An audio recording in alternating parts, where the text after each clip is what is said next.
Gearbest got in touch with me a couple of weeks ago and they asked me if I would be interested in reviewing a few of their products. So naturally, of course, I was interested, and the product that I picked to review was this.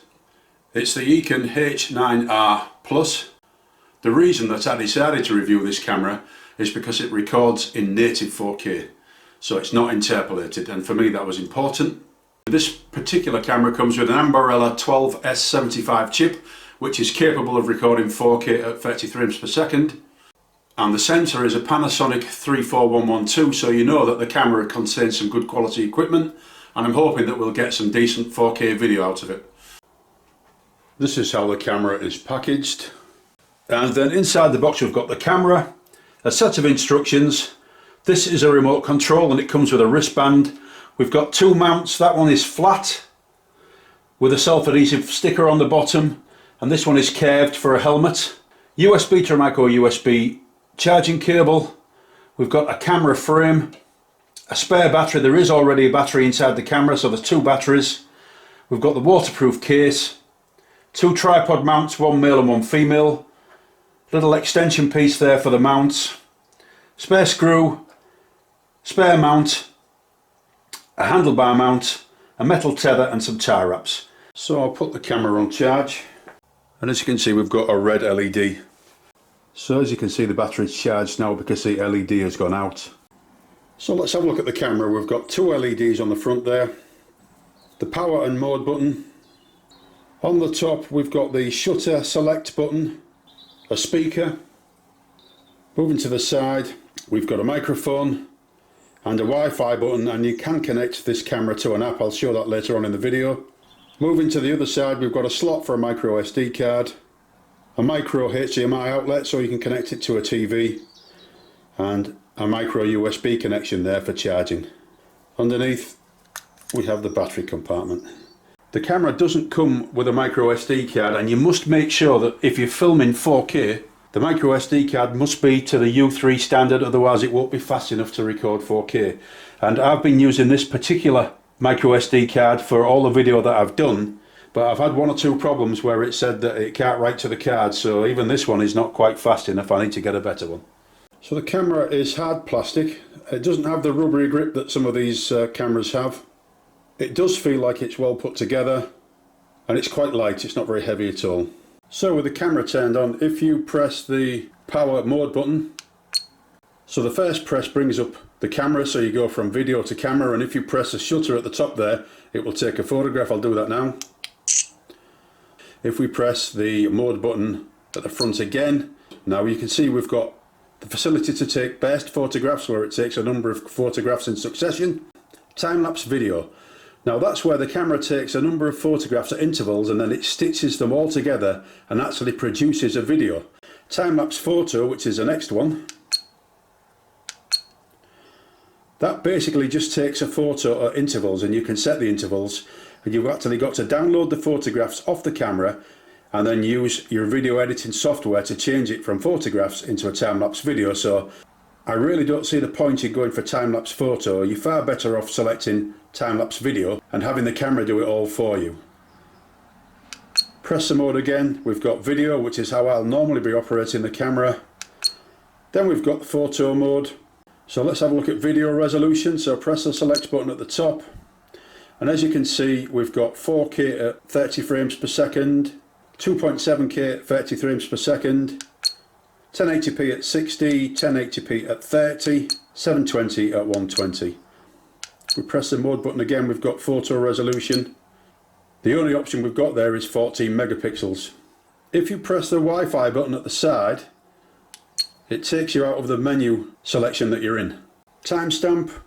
You can manually change the exposure, that's something I won't be doing much. Burst mode. Next we've got the time-lapse photo interval, time-lapse video resolution. Well, I'll leave that on 4K. The time-lapse video interval, power frequency. You can leave that on auto or select whatever power frequency you've got for the country that you're in, and that prevents videos from flickering when you're using the camera. If you're under fluorescent lights, that type of thing. Language, you can select which language you want. You can turn the remote control off or on. It's on because this camera comes with a remote control. Date and time. Set up a screensaver. Set up a power saver. format the hard drive, and then reset everything to its default settings. And you can also see what version firmware the camera is running. So that's a menu. So on the little instruction manual that comes with the camera, you can see we've got a QR code. So as soon as you actually place your phone over that, it brings up the link. What you need to do then is to actually press the Wi-Fi button on the camera, waiting for Wi-Fi connection, come up there. It says go to settings, Wi-Fi, and connect your camera. You can record just straight off the app there. So the camera comes with a remote control with a little wristband, and if you look on the right hand side there, we've got a grey button which has got a picture of the video camera. If you press that, then the camera will immediately start recording video. If you press it again, and you do get a little LED to let you know that it's been pressed, then it will stop. On the left hand side, the red button is the camera and it will take a photograph. So if I press that, it will take a photograph and it moves over to photograph mode. Now this is pretty good because if you press video again, it goes over to video mode and starts recording video. Now I don't see the point in having the app when you've got the remote control with the camera. I think the remote control is a smashing piece of equipment. So that's an overview of the camera. Let's take it out and we'll see what the video quality is like. I'll be recording 4K at 30 frames per second, and like I said before, this is native 4K. So I'm just holding this camera by hand. Now I've seen conflicting information on this camera. I don't know whether it's got image stabilisation or not. So I'm trying to walk steadily.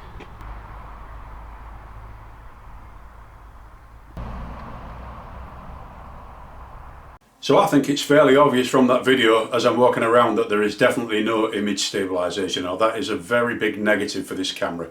Image stabilisation is really essential when you're walking around with an action camera. But one very positive point is that the video looks like it's pretty good quality.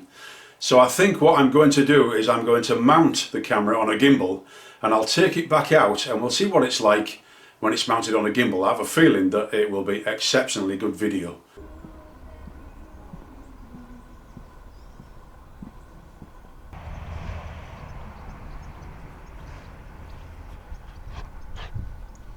Walking with the camera mounted on a gimbal. Now I'm not making any effort at all to walk smoothly. I'll try and walk smoothly, see if it makes a difference.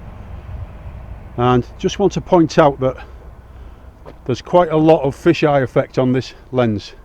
It's a 170-degree field of view, so this will give you an idea of what the gimbal is doing with the camera, because if you look at my head in comparison with the background, you'll see that it's ironing out a lot of the lumps and bumps as I'm walking along.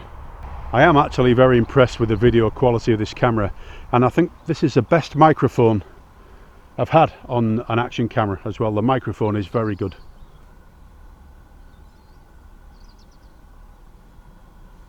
I've set the camera up on a tripod. It's actually pointing up towards the sky with a little bit of the background in view, and it's recording a time-lapse video now.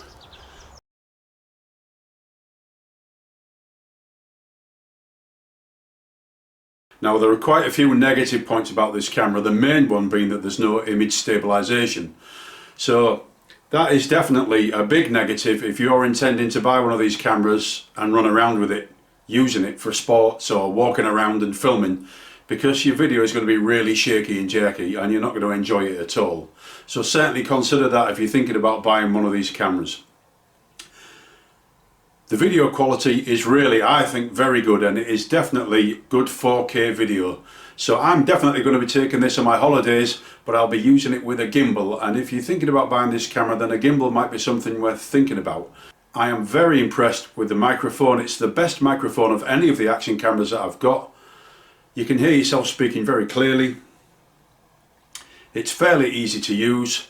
You must remember to get a class U3 micro SD card if you're going to be recording 4K. It is very heavy on batteries. It goes through batteries really quickly, so it's a good job that they provide you with 2 batteries. So what do I think? Well, I think it's a good camera. I'm really pleased with the video. If you mount this camera on a tripod, or if you're just stood around taking panoramic shots with it, it will be absolutely fine. But certainly image stabilisation is something that you need to think about. Anyway, I hope you found this review useful, and thank you for watching.